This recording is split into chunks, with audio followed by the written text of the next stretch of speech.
Maqaa abbaatiif ilmaatti kan hafuura qulqulluuttis Waaqayyo tokkoon Ameen. Nagaan Waaqayyoo amantoota waldaa keenyaa waldaa Beetel Jamoo akkuma kanammoo dhaggeeffattootaa fi daawwattoota televiizyinii Mo'aa hundumaaf bakka jirtanitti nagaan Waaqayyoo isiniif haa ta'u. Yeroo kana waaqeffannaa keenyaa faarfannaa lubbuu koo Waaqayyoon eebbisii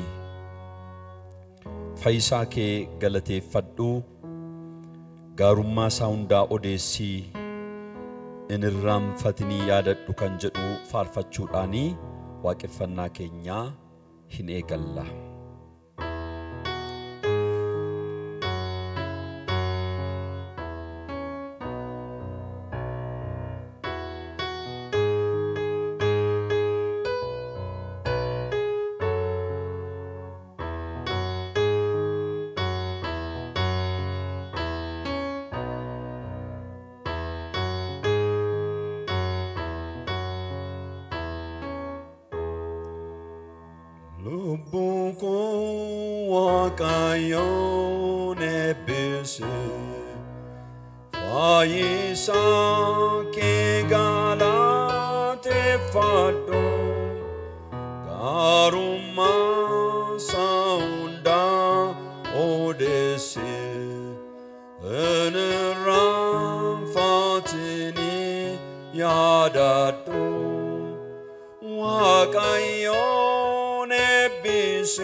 Qulqulluu Waaqayyo Gooftaan maachaa lafti hundinuu galata isaatiin guuteera.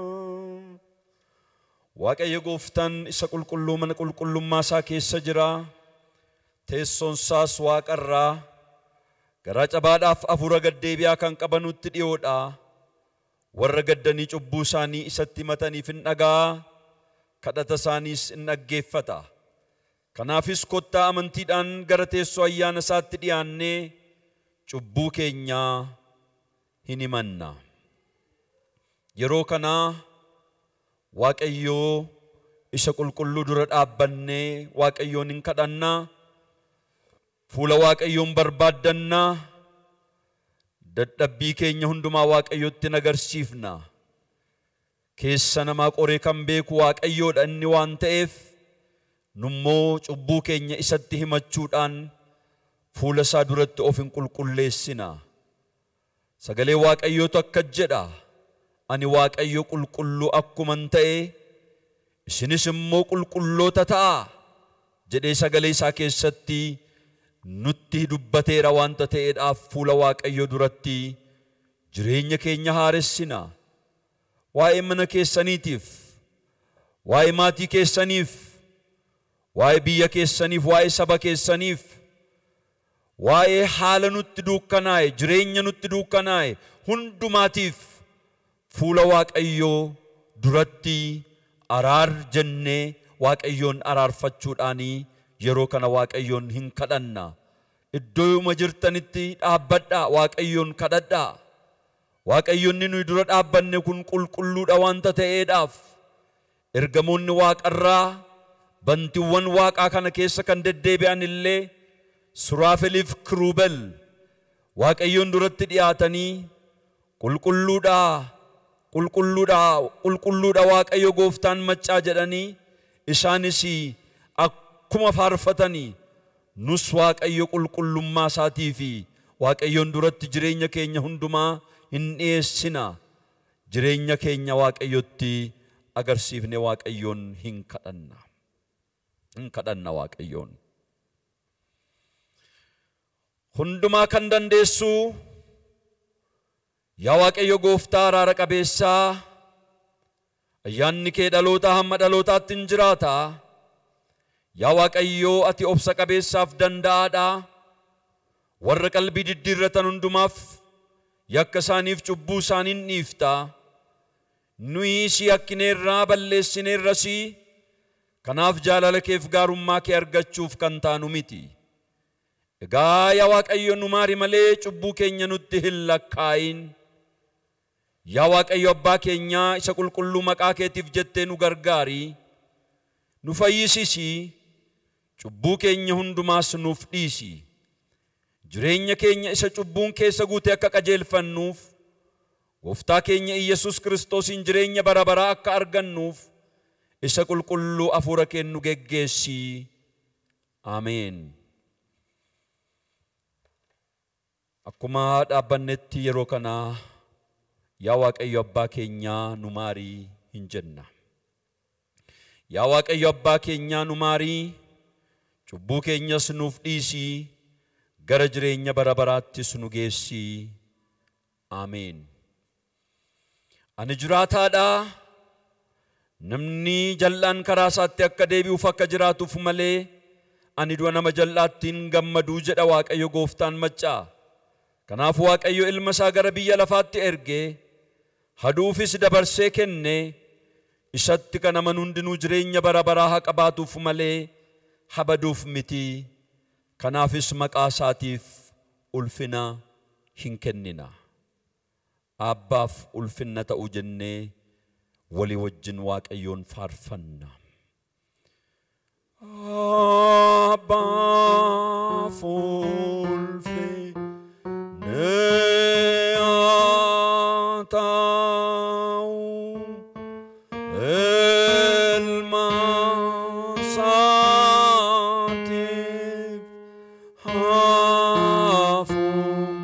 hafuura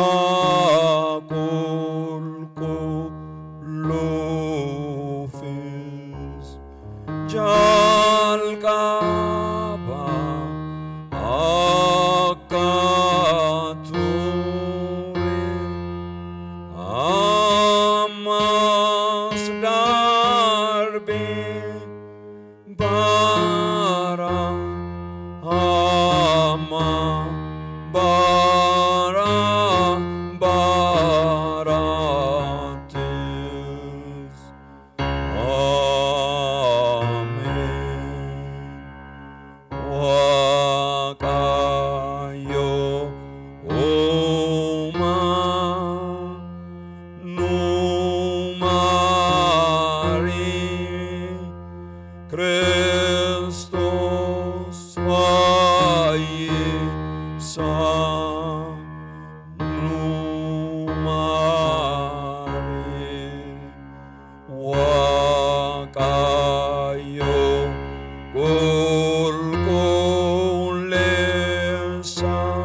Galanni Waaqayyoof Waaqa irratti lafa irrattis nagaan namootaafis jaalalli gaariin.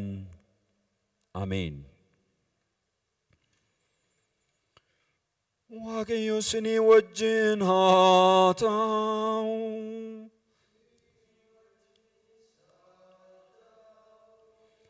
Waaqayyoon in kadhanna yeroo kana sagantaa keenya hunduma isaa dabarsinee harka Waaqayyo isa amanamaatti laattanna.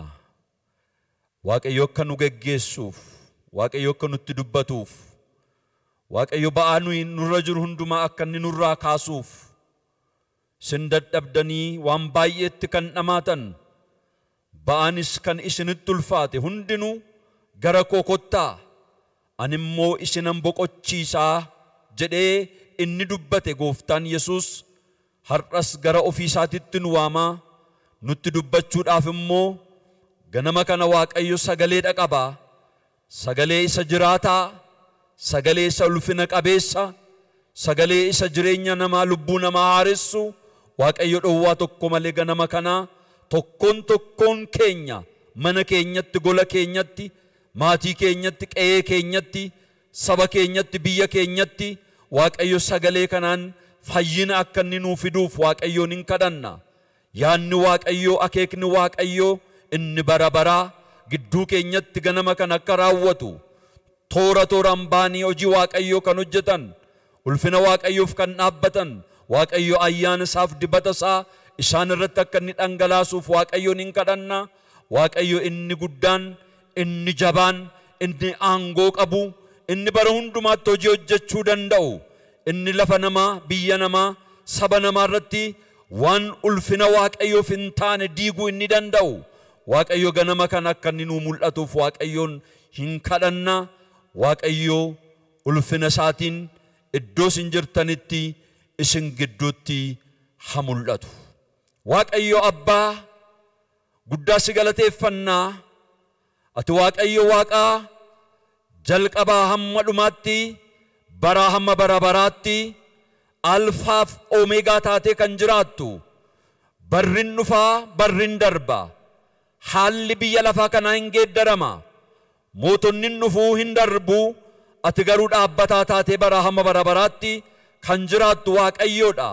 Maqaa Gooftaa keenyaa Iyesuus Kiristoosiin galanni ulfinni olaariyaam teessoo kee irratti si duwwaadhaaf haa ta'u. Abbaa keenya isa gaarii kan taate, jaalala guddaadhaan kan nu jaallatte, marartee guddaadhaan ofitti kan nu harkifte, ijoollee koo nuun jettee maqaa keenyaan kan nu waamte ati Waaqayyoodha. Bara baraan ulfinni siif haa ta'u. Abbaa gaarii, ammas gaarummaa kee gidduu keenyatti akka ati mul'iftu, sagalee kee akka nu dhageessiftu, jaalala kee, fedha kee gidduu keenyatti akka raawwattu, ba'aadhaan fuula kee dura kan dhaabbatan yaa Waaqayyo sabni kee fageenyarraa, dhiyeenyarraa, magaalaadhaa, baadiyyaadhaa, biyya adda addaa keessa taa'ee sagalee kee kana kan dhagaan maqaa Gooftaa Iyesuus Kiristoosiin ba'aa isa isaanitti ulfaate itti darbiteef yaa Waaqayyo isaanirraa kaasuun, furmaata isaanii kennuun, waaqayyummaa keetiin isaan gargaaruun jaalala kee, fedha kee naaf haa ta'u. Siif hin danda'ama. Wanti namaaf hin danda'amne kamiyyuu yaa Waaqayyo si Waaqayyoodhaaf hin danda'ama. Danqamatu jira, rakkinatu jira, dhiphinatu jira, du'atu jira yaa Waaqayyo. Iji kee in arga, gurri kee kana hundumaa hin dhagaa. Waan jireenya keenya irratti raawwatamu, waan ba'aa nutti ta'e, waan yaaddoo nutti ta'e, waan salphina nutti ta'e iji kee in arga. Maqaa Gooftaa Iyesuus Kiristoosiin ganama kana ulaa kee banattee yaa Waaqayyo yaaddoo keessa kan jiran saba kee furmaata isaanii gochuun, waanjoon kan itti ulfaate waanjoo isaanirraa caccabsuun, yaa Waaqayyo dhibeedhaan qabamanii kan jiran jireenyi isaanii ibboo hiikamuun qabamanii yaa Waaqayyo garatti goran kan wallaalan, kallattiin jireenya kan hirkaa babbade, kan joonjaan, kan mancaan, haalli jireenyaa kan isaanitti ulfaate, garatti goran kan wallaalan, lafa dhaqan kan wallaalan, biyyaa baduuf kan malatan, karaa adda addaati yaa Waaqayyo jireenyi isaanii qabamee kan jiru. Ganama kana hidhaa keessaa akka isaan baaftu, yaaddoo keessaa akka isaan baaftu, dhukkuba jalaa akka isaan baaftu, furmaata akka isaanii kennituuf Abbaa si kadhanna. Jaalala kee fedha kee nuuf haa ta'u, humni kee akka mul'atu, sagaleen kee akka dhaga'amu yaa Waaqayyo, ulfinni kee ijoollee keetiif akka mul'atu, gola dhiphina keessa jiru, rakkina keessa warra jiran yaa Waaqayyo harka keetiin qabdee achi keessaa isaan baasuun yaa Waaqayyo jaalala kee fedha kee nuuf haa ta'u. Hin danda'ama yaa Waaqayyo siif abbaa gaariidha ati, gaarummaa keetu dhuman qabu, abbaa araaraati ati, araara keetu dhuman qabu, arjaa garraamiidha ati, arjummaa keetu dhuman qabu. O'a qabeessa koo yaa Waaqayyo ganama kana ulfinaan nu argamuun, sagalee keetiin nu argamuun yaa Waaqayyo waan biyyatti ba'aa ta'e, waan biyyatti yaaddoo ta'e hundumaatti ofii keetiin nu darbuun, karaa hundumaatiin nu tajaajiluun, sagalee kee nu erguun, ulfina kee nu mul'isuun, fayyisuu kee nu agarsiisuun, jaalala kee fedha kee nuuf haa ta'u. Karaan hundumtuu karaa kee nuuf haa ta'u. Sagaleen kee haa dhaga'amu, ulfinni kee haa mul'atu. Dhiphinaaf du'a jala jiraatan yaa Waaqayyo ganama kana si waammachaa kan jiran hundumaatiif harka fayyisuu keetii iddoo isaan jiranitti isaanii erguun yaa Waaqayyo gooftaa maccaa isa kana hundumaatiin dhaabbatee isa mormu, diina amajaajiisa ta'e, hojiin yaa Waaqayyo hojiin qulqullaan inni kan Waaqayyo akka hin hojjetamne gochuudhaaf sagantaa akkuma kana baafatee jireenya namaa dhiphisuudhaaf, sagantaa kana jeequudhaaf, afuura namaa jeequudhaaf, mana namaa jeequudhaaf, saba keenya jeequudhaaf, biyya keenya jeequudhaaf, olii gadi akka saree maraatu kan fiigu maqaa gooftaa Yesuus isa du'a moo'ee ka'een kan qabame haa ta'u. Jireenya keenyarraa, mana keenyarraa, saba keenyarraa, biyya keenyarraa gufuu ta'e yaa Waaqayyo namni akka fuula duratti na deemne, yaa Waaqayyo guddatee nama guddaa akka hin taane, baratee nama barate ta'e akka hin mul'anne, akka hin eebbifamne, sabni kee akka hin eebbifamne, biyyi kun akka hin eebbifamne, jireenyi namaa akka hin eebbifamne, karaa adda addaatiin deemee danqaa kan kaa'u maqaa Yesuus isa du'a moo'ee ka'een haa galagalu. Biyya kanarraa, saba keenyarraa, dhalootarraa, dargaggootarraa, harmooliirraa, abbooliirraa, mucooliirraa maqaa gooftaa Yesuus isa du'a moo'ee ka'een kan rukutame haa ta'u. Waaqayyummaan kee nuuf mul'atu, eebba kee nuuf dhangalaasi, sagalee kee nu dhageessisi. Yerochi hundumtu dhuunfatame harka kee keessatti nuuf eegamu. Ulfaadhu, eebbifami. Maqaa gooftaa keenyaa Yesus Kristos isa du'a moo'ee ka'een ameen. Gooftaaf galanna ta'u. Yeroo kana immoo akkuma dhaabbannetti dubbii har'aaf nuuf kenname sagalee Waaqayyoo yeroo walii wajjin dhaabbannee dhaggeeffannuudha. Har'a kan nuuf kenname macaafa raajicha Ermiyaas boqonnaa 20 lakkoofsa 7 hanga 13, Galaatiyaa boqonnaa 2 lakkoofsa 15 hanga 21tti yeroo dubbifamuun dhaggeeffannaa. Dubbisa kana kan nuuf dubbisan obboleetti keenya Feenetii fi abdii borii keessaa immoo lateeraan as ba'ee nuuf dubbisuu yeroo keenya hafee Waaqayyoo nuuf haa eebbisu. Ameen. Kutaan dubbii Waaqayyoo guyyaa har'aaf nuuf kenname macaafa Ermiyaas raajichaa boqonnaa 20 lakkoofsa 7-13 akkas jedha. Yaa Waaqayyoo, ati na goomsitee, anis nan goomfamee, ati jabaa waan taateef humna na caaltee, namoonni hundinuu anatti hin ga'isu, guyyaa hundumaas anatti hin kolfu. Jallinnii fi nama miidhuun isaan keessa akka jiru yeroo hundumaa sagalee koo ol fuudhee isaanitti nan himaa. Isaan garuu dubbii kee kanaaf jedhanii na arrabsuu, anatti hin ga'isus. Ani garuu maqaa Waaqayyoo hin dha'u, maqaa isaatiinis waan tokkollee namatti hin himu yoon jedhee, dubbiin kee lafee koo keessa lixee garaa koo keessatti akka ibidda boba'u waan ta'eef ani isa ittisuu yoon yaaleyyuu homaan danda'u. Isaan keessaa baay'een asaasanii barrannaan iddoo hundumaa jiraa isa ammeessaa kottaa isa in ammeessinaa hin jedhu. Warri firoota koo ta'an illee inni hamma kufa tarii inni gowwoomee wanta hin taane yommuu dubbatu isa qabnee ijaa hin baafanna jedhanii na eegu. Waaqayyo garuu akka loltuu jabaaf sodaachisaatti anaa wajjin waan jiruuf warri na ari'atan kun kufu malee ana hin mo'anii. Wanti isaan yaadan isaanii fi ta'uu waan dideef hin yella'u. Salphinni isaanis raawwatee hin irraanfatamu. Yaa Waaqayyo gooftaa maccaa ati isa qajeelaa qortee in ilaaltaa. Golee garaa namaa keessas in argitaa. Ani rakkina koo sitti himadheeroo. Isaan irratti ijaa baasii na argisiisi. Waaqayyo warra gadadamoo harka warra hamootaa keessaa waan baaseef isa faarfadhaa isa jajadhaasii. Ameen. Dubbii Waaqayyoo keessaa har'a kan nuuf kenname gara warra Galaatiyaa boqonnaa 2:15 hanga 21tti maqaa Yesuusiin nan dubbisa. Akkana jedha.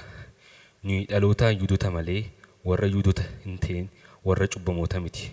Utuma ta'eyyuu namni tokko illee Yesuus Kiristoositti amanuudhaan malee wanta seerri isarraa barbaadu gochuudhaan Waaqayyoon duratti qajeelaa ta'e akka hin lakkaa'amne hin beekna. Nuyis wanti seerri nama irraa barbaadu hojjechuudhaan utuu hin ta'in Kiristoosiin amanuudhaan qajeelota taanee akka lakkaa'amnuuf Kiristoos Yesuusitti amanneerra. Wanti seerri nama irraa barbaadu gochuudhaan namni tokko illee qajeelaa ta'e hin lakkaa'amu. Egaa nuyi karaa Kiristoos qajeelota taanee lakkaa'amuudhaaf yaalaa utuu jirru ofii keenya iyyuu cubbamoota taanii yoo argamne Kiristoos hojjetaa cubbuuti jechuudhaare raawwatee akkas hin ta'u. Garuu waanan diige deebisee yoon dhaabe ani ofii kooti seerarra daddarbaa ta'uu koo agarsiisuu kooti. Ani Waaqayyoof jiraachuudhaafan karaa seeraan jala du'e. Ani Kiristoosii wajjin fannifameera. Egaa si'achi Kiristoos isa ana keessaatu jiraata malee anatu jiraata miti. Jireenyi ani amma fooniin jiraadhu immoo ilma Waaqayyoo isa na jaallate ofiisaa isa dabarsee isa anaaf kennetti amanuudhaan nan jiraadha. Ani ayyaana Waaqayyoo gatii hin dhabsiisu. Namni qajeelaa ta'e lakkaa'amuun seeratu ta'e yoos Kiristoos akkasumaan du'e ka'a. Ameen.